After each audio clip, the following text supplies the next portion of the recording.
Oui, pour Sud Solidaire, on partage entièrement, bien sûr, tout ce qui vient d'être dit, parce que sur cette loi scélérate, ce que nous voyons, nous, c'est que nous sommes à 3 ans du bilan de Macron, nous sommes à 1 an et demi d'une échéance capitale. Il va être temps de tirer le bilan de ce quinquennat scélérat qui détruit l'humain, qui détruit tout le rapport entre nous, qui nous oppose, qui ne fait que nous diviser. Donc pensons rapidement à la suite et préparons la suite pour qu'on ait un autre avenir.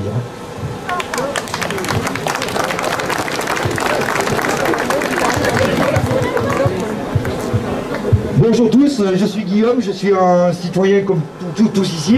Je suis gilet jaune depuis le 17 novembre 2018.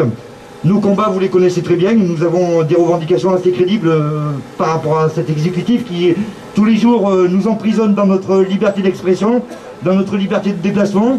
Même au niveau des entreprises, nous avons malheureusement des décrets qui sont internes aux entreprises et qui nous pénalisent aussi dans notre travail. Moi je travaille dans les travaux publics et en ce moment nous sommes sur des tranchées très profondes, sur des réseaux de chaleur. On nous impose le masque parce que on a une préfecture qui a lancé ses chiens après tous nos chefs d'entreprise pour qu'on puisse faire ce qu'ils veulent quoi, en fait.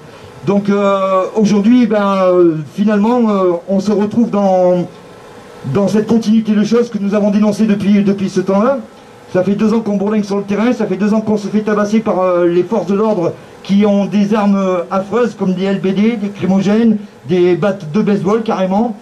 Nous sommes rendus compte que l'exécutif a créé, je veux dire, une milice, parce que c'est exactement ce qui se passe. Moi qui ai vécu les grosses manifestations comme la plupart de certains ici, on a très bien vu comment ils s'organisaient. C'est la plupart des flics en retraite, c'est des militaires qui sont à fond avec leur hiérarchie et voilà. Donc aujourd'hui, on se retrouve très bafoué, très écrasé et malheureusement, nous craignons l'avenir pour nos enfants, pour nos petits-enfants, puisqu'on est tous grands-pères ou pères ou mères. Et la seule issue qu'on a, c'est vraiment une mobilisation dans la rue. Quel qu'on soit gros, maigre, noir, jaune, rouge, intersyndical ou pas intersyndical, nous avons accepté il y a quelque temps une convergence avec vous. On y est ou on n'y est pas parce que on est pris par nos vocations professionnelles ou nos vocations familiales. Beaucoup sont pris par leur système parce que c'est vrai qu'aujourd'hui il y a beaucoup de crédits de consommation qui se font à l'arrache pour qu'on puisse vous tenir. Voilà, maintenant je ne sais pas dans quelle issue on va, mais il y a un truc qui est sûr, c'est que on est en majorité contre cet exécutif. En fait, si vous vous rendez bien compte, c'est 577 députés, c'est quelques sénateurs, il y a un gouvernement. Au final, ils ne sont pas grand monde. Si on avait une certaine mobilisation plus grande et plus puissante, je pense que, comme dans certains pays d'Europe ou certains pays du monde, je pense qu'on ferait plier vite cet exécutif qui nous apporte vraiment pas grand-chose aujourd'hui. Même, j'irai beaucoup plus loin, tout vient de Bruxelles, en fait. Depuis qu'on est unis dans l'Europe, on a l'impression que nos têtes de gouvernement sont leur pantin. Ils ont été utilisés, ils sont utilisés, ils seront toujours utilisés, mais le problème c'est que c'est pas dans le bon sens. Nous vivons un moment dictatorial pour moi, parce que quelqu'un qui vous dicte comment vous devez sortir, comment vous devez aller faire vos courses, comment vos enfants vont à l'école, le masque, pas le masque, lavez-vous les mains aussi, ça, on est considérés comme des moins que rien en fait. Alors que quand on est neutre, je veux dire, on peut faire notre vie libre comme on a envie de la faire. À partir du moment où on est crédible de ce qu'on dit, je pense qu'on doit foncer. Je vois que pas mal de monde se sont mobilisés aujourd'hui, bien sûr intersyndical. Il y a pas mal de gilets jaunes qui sont aussi avec nous. Il y a pas mal de gens coléreux. Et je vois que même à Brive, dans notre département, on a quand même du mal à avoir une narration pour vous attracter. Donc je vous remercie tous d'être là déjà, de mobiliser pour ça, parce que c'est pas évident. Aujourd'hui, il faut savoir que dans n'importe quel cas qu'on fait, on prend 135 balles quoi. On oublie son masque, on prend 135 balles. On oublie notre attestation, on prend 135 balles. Vous l'avez vu récemment, le producteur de musique sur Paris. Ok, il y a du fait qu'ils soient black, mais aussi du fait qu'ils ont une arme supplémentaire.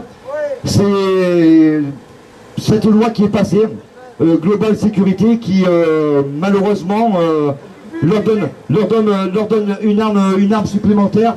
Et dans n'importe quel cas, il ne faut pas qu'on se laisse faire. Voilà. Donc je vous remercie de m'avoir entendu en tout cas, parce que la parole est vraie et à tout citoyen, quel qu'il soit. Et bravo à vous d'être là, de vous mobiliser, d'être conscient que qu'on va dans le mur et qu'il va faire confiance ça. Voilà. Merci de m'avoir entendu en tout cas.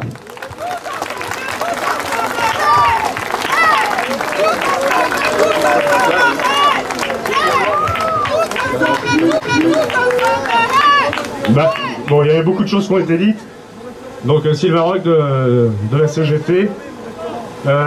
Il faudrait juste replacer cette loi dans la situation actuelle et plus largement depuis un certain temps. On est dans une lutte de classe qui s'intensifie. Et comme la lutte de classe s'intensifie, forcément les tenants du pouvoir tentent par la force de faire taire toutes les revendications. Donc pour ça, elle a besoin de son bras armé, qui est la police, qui sont les forces de l'ordre, et il faut absolument satisfaire toutes les revendications de ces forces de l'ordre pour permettre la répression de l'expression du mécontentement, notamment des travailleurs. Donc cette loi, elle intervient après une longue dégradation. C'est pas que depuis Macron, c'est depuis au moins Sarkozy qu'on voit petit à petit nos libertés être rognées, qu'on lâche de plus en plus facilement la police contre les manifestants. Moi je me rappelle en 2010, déjà on interdisait, enfin il y avait eu des séquestrations de syndicalistes pour empêcher de manifester quand Sarkozy est venu au Mailly de Montagne dans l'Allier. Donc c'était déjà une dérive autoritaire, et ça n'a fait que se dégrader. Je rappelle ici en Corrèze que quand Macron est venu 2 fois avec le ton, 2 fois on a été nassé, 2 fois on a été gazé. Donc il y en a une au moins, c'était pas ce mandat-là, c'était le mandat d'avant où on a été nassé et gazé. Et petit à petit, on voit que la violence des forces de l'ordre prend de l'ampleur, et cette loi-là, elle vient en fait couronner toute cette dérive depuis un certain temps. Et on le voit bien depuis ces derniers jours. Vous avez quand même pu voir dans plusieurs événements qui montrent et démontrent ce qui sera si par malheur cette loi passe. Vous avez quand même un syndicat policier Alliance qui a tweeté en mettant que David Dufresne, le journaliste qui a répertorié toutes les violences policières faites aux Gilets jaunes, et bien que David Dufresne pouvait aller pointer à Pôle emploi. C'est un syndicat qui a dit ça. Ça veut bien dire que dans la tête de ceux syndicats policiers et de certains policiers, ça veut dire qu'on n'aura plus le droit de les filmer, plus le droit de les dénoncer. La loi dit on n'aura pas le droit de filmer avec une intention malveillante. Alors je ne sais plus exactement les termes, mais si on prend le cas du producteur noir, parce que le problème c'était pas qu'il était producteur de musique, hein, soyons clairs, hein. Le problème c'est qu'il était noir et qu'il ne comprenait pas pourquoi il était là à ce moment-là. Donc dans le cadre de cette affaire-là, eh ben, tout simplement les policiers pourraient dire vous voulez me filmer pour pouvoir, après que je sois mis en garde à vue. C'est une atteinte à leur intégrité physique et morale. Donc à partir du moment où on filme les policiers, ils vont pouvoir dire, se cacher derrière vous voulez une atteinte à mon intégrité physique et morale. Ils l'ont déjà dit à des journalistes lors des manifestations de la semaine dernière. Ce qui s'est passé lundi aussi, c'est bien une démonstration. On voit des migrants qui ne réclamaient juste que de pouvoir dormir dans des conditions à peu près acceptables. Le préfet allemand, alors tous les Allemands ne sont pas nazis, mais on peut se poser la question pour le préfet.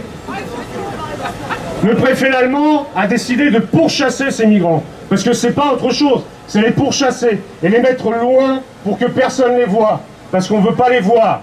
Enfin, en tout cas, certains ne veulent pas les voir, ça évite de se poser des questions. Donc ils les ont pourchassés, nassés, enfin, vous avez vu les images, c'était honteux. Non content de ça, ceux qui filmaient ont été molestés. Je rappelle qu'il y a un journaliste, Rémi Buzyn, qui a été matraqué sévèrement juste parce qu'il était là. Vous remarquerez d'ailleurs que ces policiers font tout pour qu'on ne les reconnaisse pas, parce que normalement ils sont dans l'obligation d'avoir ce qu'on appelle le RIO. Jamais ils ne l'ont. et jamais il y a eu de sanctions contre des policiers qui ne portaient pas leur RIO. Donc certains se croient tout permis. Et on a bien vu comment ça se passait. Donc ils se croient tout permis. Cette loi est pas simplement, comme ça a été dit, je ne vais pas reprendre ce qui a été dit par certains, c'est pas que l'article 24, parce que peut-être qu'ils vont essayer de l'amender, de l'adoucir, voire même de l'enlever de la loi. Mais c'est toute la loi qui est achetée. Toute la loi. C'est-à-dire que vous aurez des agents de sécurité qui auront le pouvoir de mettre des PV à certains endroits. Les agents de sécurité, ils ne dépendent pas d'une autorité élue. Ils dépendent juste d'une entreprise et d'actionnaires ou de patrons qui veulent faire entrer de l'argent. C'est ça la vraie question. Les polices municipales qui vont avoir de plus en plus de pouvoir. Alors on pourrait se dire, oui, ça reste des policiers. Certes, ça reste des policiers, mais ils sont aux mains du maire. On voit comment ça se passe dans certaines mairies détenues par le Rassemblement national ou d'autres. Donc on peut imaginer ce qui va se passer. Il y aura aussi des communes qui n'auront tout simplement pas les moyens d'avoir une police municipale pour essayer de faire que les choses se passent bien. On imagine en Seine-Saint-Denis ou dans des départements très pauvres, même ici, comment ça va pouvoir se passer si on ne peut pas avoir une police municipale. Ça, c'est du rôle de l'État. Notre sécurité doit être garantie par la police. Par une police non pas au service de l'État. On sait ce que ça a donné, la police au service de l'État. Je vous conseille quelques bons reportages là-dessus. La police au service de l'État, on a vu ce que ça a donné. Nous, on veut une police au service des citoyens, ce qui n'est pas du tout la même chose. Les manifestations, elles doivent être protégées, c'est sûr. Mais c'est pas l'État qui doit être protégé contre les manifestations. C'est les manifestants qui doivent être protégés. C'est pas du tout la même doctrine, comme on dit. Là, pour l'instant, la doctrine, c'est nasser, gazer, tabasser, et après accuser ceux qui ont été nassés, tabassés et lacrymogés, je sais pas comment on dit d'ailleurs, qui sont des black blocs, etc. Il y a des black blocs, c'est sûr. Mais si la police voulait les écarter, il n'y aurait pas de problème. Les manifestants, ils veulent manifester tranquillement. Que ce soit à Brive, Tulle, Paris ou ailleurs. On veut démontrer au pouvoir qu'on peut être dans la rue et mobiliser. Ce qu'ils veulent, c'est insinuer la peur. La peur pour que les gens ne viennent pas.